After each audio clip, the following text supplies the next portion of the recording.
قرآن مجید میں بیان کی ہے، اس سے زیادہ جامع و مکمل آزادی کی مزید تشریح ممکن نہیں۔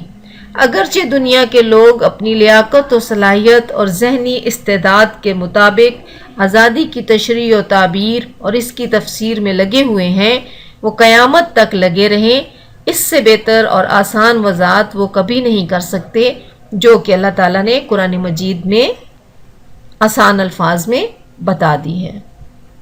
شعر نمبر 5 کی طرف بڑھتے ہیں۔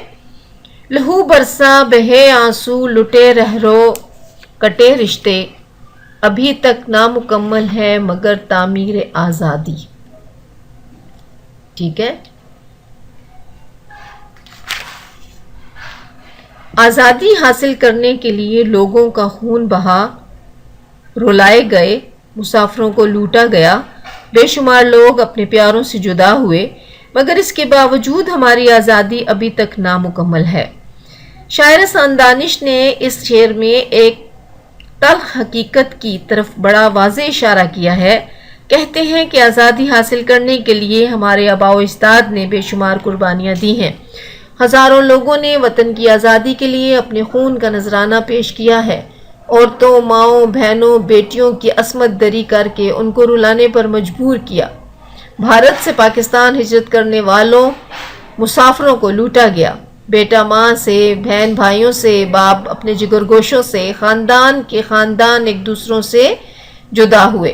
مگر افسوس اس بات کا ہے کہ جس آزادی کے لیے لاکھوں لوگوں کا خون بہا، بے آبرو ہوئے، لوٹے گئے، اپنوں سے جدا ہوئے، وہ آزادی ابھی تک نامکمل اور ادھوری ہے۔ ہم برائے نام آزاد ہوئے ہیں، اس میں غیروں سے زیادہ ہمارے اپنے نام نہاد رہنمایان قوم کا قصور ہے، جن کی غلط پالیسیوں کی وجہ سے ہم طویل عرصہ گزرنے کے باوجود تاحال صحیح معنوں میں آزادی حاصل نہیں کر پائے۔ اس موقع پر فیض احمد فیض نے کیا خوب کہا ہے، یہ داغ داغ اجالا یہ شب گزیدہ سحر تھا جس کا انتظار، یہ وہ سحر تو نہیں۔ شعر نمبر 6۔ تعجب ہے غلامی کے شبستانوں کی زینت ہے، کھنچی ہے جو ہمارے خون سے تصویر آزادی۔ شبستان کہتے ہیں رات گزارنے کی جگہ، تحیر کہتے ہیں حیرت کو، ٹھیک ہے، اور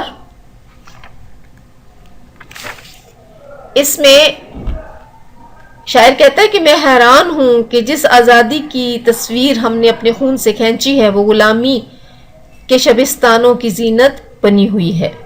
شاعر ساندانش اپنے رہنمایان قوم سے شکایت کرتے ہوئے کہتے ہیں کہ میں حیران ہوں کہ جس آزادی کو حاصل کرنے کے لیے ہم نے اپنے تن من دھن کا نذرانہ پیش کیا ہے، جس کے لیے ہم گھر سے بے گھر ہوئے ہیں، اور جس آزادی کی تصویر ہمارے خون سے کھنچی گئی ہے، وہ آزادی غلامی کی آرام گاہوں میں سوتی ہے۔ یعنی آزادی کے لیے اتنی قربانیاں پیش کرنے کے باوجود بھی ہم غلام ہیں۔ یقیناً اس میں سارا قصور ہماری لیڈرشپ کا ہے، ورنہ ہماری قربانیاں کبھی ضائع نہ جاتی۔ شعر نمبر 7 آپ کے سامنے ہے۔ تحیر ہے کتاب اللہ زیب تا کی نسیاں ہے، تعجب ہے کوئی کرتا نہیں تفسیر آزادی۔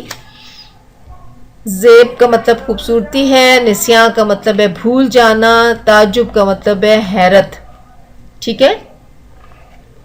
اچھا جی، میں حیران ہوں کہ کتاب اللہ یعنی قرآن مجید طاق میں رکھ کر بھلا دیا گیا ہے۔ طاق کہتے ہیں دیوار میں بنا ہوا چھوٹا سا خانہ، اور حیران ہوں کہ آزادی کی تشریح کرنے والے لوگ موجود نہیں۔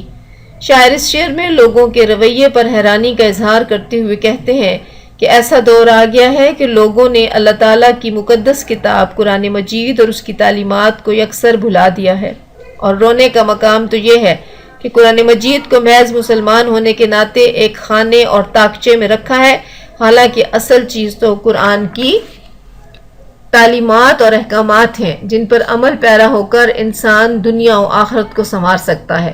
مجھے اس پر بھی حیرت ہے کہ آزادی کے پرستار اور اس کی تفسیر و تشریح کرنے والے لوگ آج ناپید ہیں، ڈھونڈنے پر بھی ایسے لوگ نہیں ملتے، حالانکہ آج سے پہلے اتنا قحط الرجال کا مطلب ہے انسانوں کا قحط نہیں تھا۔ شعر نمبر 8۔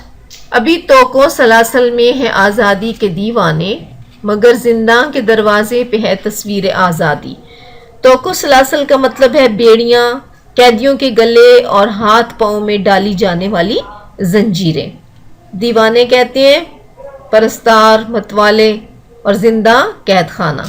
ٹھیک ہے، آزادی کے دیوانے اگرچہ ابھی زنجیروں میں ہیں، مگر آزادی کی تصویر قید خانے کے دروازے پر لگی ہے۔ شاعر کہتے ہیں کہ آزادی کے متوالے اور اس کے دیوانے زنجیروں اور بیڑیوں میں سر تا پا جکڑے ہوئے ہیں۔ اگرچہ ان کو پابند سلاسل کیا گیا ہے، مگر ان کے دل سے آزادی کی شمع کو بجھایا نہیں جا سکتا، ان کے ارادوں کو مٹایا نہیں جا سکتا، اور ان کے دل و دماغ سے آزادی کا لفظ نکالا نہیں جا سکتا۔ انہی دیوانوں اور پرستاروں کی بدولت آزادی کی تصویر قید خانے کی دروازے پر لگی ہے، اور صاف نظر آ رہا ہے کہ آزادی کے دن قریب ہیں۔ آخری شعر مقطع، جس میں شاعر اپنا تخلص استعمال کرتا ہے۔ تڑپ کر بزم میں دانش چلے آئے ہیں پروانے، اندھیروں سے مگر پھوٹی نہیں تنویر آزادی۔ ٹھیک ہے، یہ تڑپ کر بے قرار ہو کر، بزم محفل، پھوٹی ظاہر ہونا یا نمودار ہونا، پروانے عاشق۔ ٹھیک ہے، اور تنویر بھی روشنی کو کہتے ہیں۔ اے دانش، پروانے تڑپ تڑپ کر محفل میں چلے آ رہے ہیں، حالانکہ ابھی تک آزادی کی روشنی اندھیروں سے نمودار نہیں ہوئی۔ احسان دانش خود سے مخاطب ہو کر کہتے ہیں، اے دانش، اگر ابھی تک اندھیروں سے آزادی کی روشنی نمودار نہیں ہوئی ہے، مگر پروانوں کا یہ حال ہے کہ وہ روشنی کی خواہش میں تڑپ تڑپ کر اور مچل مچل کر خود کو جلانے اور قربان کرنے کے لیے محفل میں چلے آ رہے ہیں۔ گویا آزادی کے متوالے آزادی کی روشنی حاصل کرنے کے لیے بے چین و بے قرار ہیں، اس لیے وہ اپنی جان کی قربانی دینے سے بھی دریغ نہیں کرتے۔ اب ہم نیکسٹ ویڈیو میں جو ہے وہ اس کی ایکسرسائز کریں گے، یعنی مشق کریں گے۔ تب تک اپنا خیال رکھیے گا۔ اللہ حافظ۔